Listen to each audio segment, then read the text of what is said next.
본격적으로 웹의 근간을 이루는 기술에 대해서 한번 살펴보도록 할게요. 이 웹의 근간을 이루는 기술은 세 가지가 있습니다. URI, 데이터는 어디에 있는가? 그리고 HTTP, 데이터는 어떻게 손에 넣는 거야? 그리고 HTML, 데이터는 어떻게 표현하는 거야? 이 세 가지 기술이 근간이 되는데 이 세 개 기술은 여전히 변화되지 않는 가장 중요한 기술입니다. 자, 먼저 URI, 데이터는 어디에 있는가부터 한번 살펴볼게요. 웹의 첫 번째 특징은 상대 컴퓨터에서 처리하지 않는다는 겁니다. 반드시 서버와 클라이언트가 존재해야 한다는 건데요. 서버, 클라이언트, 이게 대체 무슨 소린지 궁금하신 분들 분명히 계실 것 같아요. 물론 대부분 다 아실 거지만 모르시는 분들이 계실 거고 그분들을 위해서 만든 콘텐츠니까 천천히 한번 살펴보도록 하겠습니다. 자, 이 서버 컴퓨터에는 응용 프로그램이라는 우리가 주로 이용하는 프로그램들이 내장이 되어 있습니다. 이 프로그램들을 우리가 PC에서 어떻게 사용하냐면 이런 우리가 사용하는 PC를 클라이언트 컴퓨터라고 부르거든요. 이 클라이언트 프로그램이 서버에 프로그램 내놔 라고 요청을 하는 겁니다. 이렇게 클라이언트 프로그램이 서버에 응용 프로그램을 내놔 라고 요청을 하면 서버는 이렇게 그 요청받은 대로 클라이언트 프로그램에 서버가 가지고 있는 그 응용 프로그램을 전달해 주는 거예요. 그로 인해서 클라이언트 컴퓨터에서 응용 프로그램을 구동할 수 있게 되는 겁니다. 즉, 클라이언트 컴퓨터는 요청을 하고 서버는 그 요청을 받아서 응답을 한다 라고 보시면 될 것 같아요. 자, 다시 한번 정리할게요. 클라이언트 컴퓨터는 서버 컴퓨터에 내가 사용하고 싶은 응용 프로그램을 요청합니다. 그러면 서버 컴퓨터가 그 요청을 받아서 클라이언트 컴퓨터에 보내주겠죠? 그럼 클라이언트 컴퓨터는 그걸 받아서 실행하는 거고요.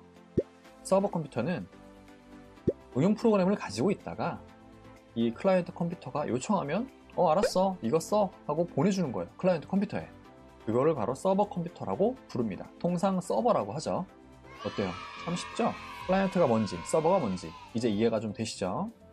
그래서 일반적인 프로그램은 그냥 클라이언트 컴퓨터에서만 구동되는 프로그램이에요. 하지만 앞전에서 보셨던 그런 웹 프로그램은 클라이언트 컴퓨터와 서버 컴퓨터가 서로 프로토콜로 통신을 해서 클라이언트에서는 요청하고 서버에서는 그걸 받아서 클라이언트에 보내줘서 구동이 되는 걸 웹 프로그램이라고 부릅니다. 클라이언트 컴퓨터가 네이버에 접속하고 싶어요. 그러면 클라이언트 모니터에 네이버 웹페이지를 띄워줘야 되는데 어떻게 하느냐? 마찬가지로 클라이언트 컴퓨터에서 서버 컴퓨터에 URI라는 거를 입력을 합니다. www.naver.com을 입력해서 네이버 내놓으라고 요청을 해요. 그러면 서버가 www.naver.com의 웹페이지를 전송을 하는 겁니다. 이로 인해서 우리가 클라이언트 컴퓨터에서 네이버에서 제공하는 서비스를 이용할 수 있는 건데요. 이때 입력하는 그 주소, 제가 URI라고 말씀드렸잖아요. 이 URI라는 거는 웹에 데이터가 어디에 있는지를 알려주는 어떤 우편물 주소 같은 개념이라고 보시면 될 것 같아요. URI는 Uniform Resource Identifier라는 이름을 가지고 있는데요. 이 URI는 두 가지 요소로 구성되어 있습니다. URN, Uniform Resource Name, URL, Uniform Resource Locator라는 두 가지 요소를 포함하고 있는데요. URL은 콘텐츠를 구성하는 리소스, 즉 자원의 어떤 독립적인 이름을 뜻합니다. 그래서 그 콘텐츠의 내용, 리소스가 변하더라도 이 이름만 변하지 않으면 문제없이 작동을 합니다. 하지만 정식으로 뭔가 채택이 되지 않아서 거의 이용되지가 않아요. 그래서 많이 이용되는 게 우리가 많이 알고 있는 URL입니다. 이 URL은 콘텐츠를 구성하는 그 리소스의 구체적인 위치를 가리키는 주소입니다. 그래서 콘텐츠가 어디 있는지를 알려주는 거예요. 우리가 흔히 알고 있는 인터넷 주소가 바로 URL입니다. 그래서 통상 우리가 이 데이터는 어디에 있는가? URL에 있지 라고 할 수 있지만 엄연히 따지면 이 URL과 URN이라는 게 있고 이 URL과 URN을 포괄하는 개념이 바로 URI입니다. 그럼 이번에는 HTTP, 데이터는 대체 어떻게 손에 넣는지 한번 알아볼까요? HTTP는 하이퍼텍스트 트랜스퍼 프로토콜이에요. 하이퍼텍스트가 뭔지는 제가 제일 처음에 말씀을 드렸죠? 뭔가 하이퍼링크를 통해서 서로 문서와 문서 사이를 오갈 수 있는, 참조를 할 수 있는 그 문자인 하이퍼텍스트를 서로 통신할 수 있는 그런 요약이라고 보시면 됩니다. 월드 와이드 웹 상에서 정보를 주고받을 수 있는 프로토콜, 이 프로토콜은 상호 간의 합의에 만들어진 규칙이라고 이해하시면 되고요. 이 HTTP라는 약속에 의해서 월드와이드 웹에서 모든 정보들이 왔다 갔다 하는 거라고 보시면 될 것 같아요. 이 HTTP는 두 가지 요소로 되어 있습니다. 요청, 사용자, 클라이언트가 서버에 데이터 좀 주세요 라고 요청하는 것을 말하고요. 응답, 리스폰스는 서버가 응답, 리스폰스, 이거는 서버가 사용자, 클라이언트의 요청에 응답해서 결과물을 보여주는 것을 말합니다. 이 결과물을 HTML이라고 하는데 이거는 뒤에서 다시 말씀드리고요. 그래서 우리가 데이터는 어떻게 손에 넣나, 이 URI에 지정된 데이터를 HTTP라는 요 규약을 이용해서 가져온다 라고 이해하시면 되겠습니다. 그럼 이번에는 HTML입니다. 이 HTML은 데이터를 가져왔어요. 그러면 이 가져온 데이터를 어떻게 표현하는지에 대한 기술이에요. HTML은 하이퍼텍스트 마크업 랭귀지라고 부릅니다. 자, 이 쉐어다이티 HTML 코드예요. 이런 거 아마 많이 보신 분도 계시고 안 보신 분도 계실 텐데 어쨌든 이렇게 생긴 거고요. 이 HTML은 웹 브라우저라는 프로그램이 처리하는 언어입니다. 즉, 웹 브라우저는 HTML이라는 언어를 읽을 수 있다는 거예요. 여기에서 마크업 언어라고 했잖아요. 마크업 언어라는 거는 태그를 이용해서 그 문서나 데이터의 구조를 표시하는 언어를 말하는데요. 여기서 이 태그라는 거는 어떤 데이터나 어떤 정보의 분류를 하기 위해서 부여된 키워드라고 보시면 될 것 같아요. 그래서 이 HTML은 제목, 단락, 목록 등 뭔가 본문을 위한 그런 구조뿐만 아니라 링크나 인용과 같은 그런 항목으로 구조적인 문서를 만들 수 있는 언어라고 보시면 될 것 같습니다. 여기서 이 구조적인 문서는 또 뭐냐?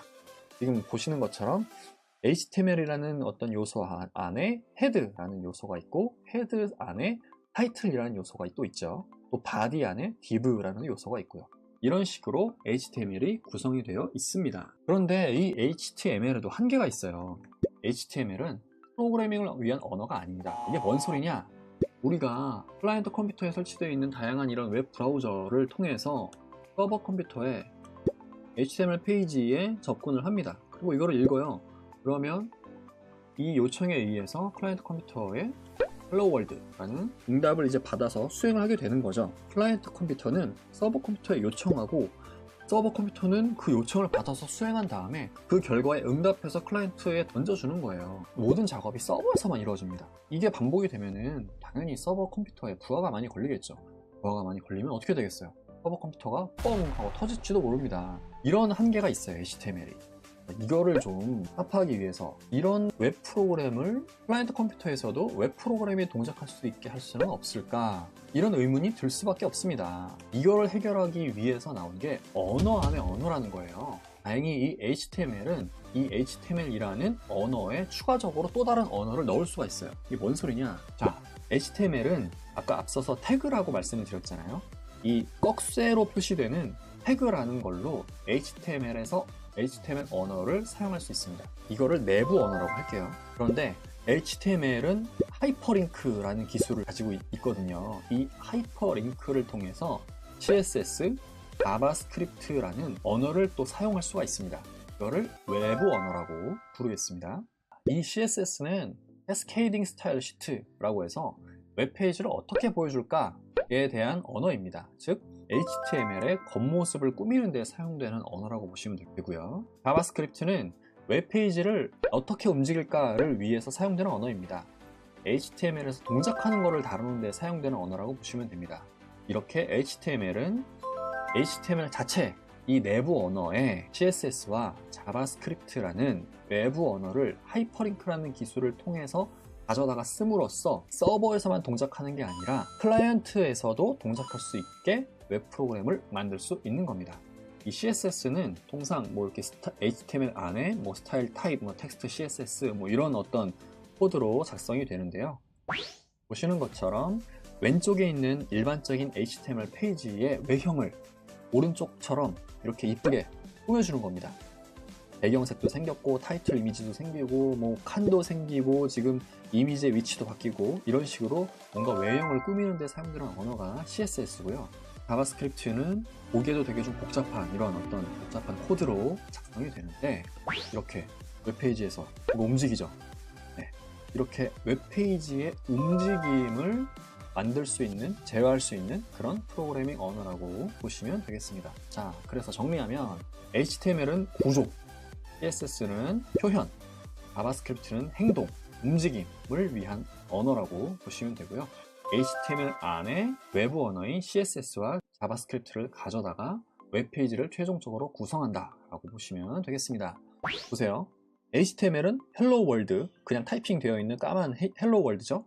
여기에 CSS가 적용되면 헬로 월드라고 파란색 글자와 폰트가 적용이 됐어요.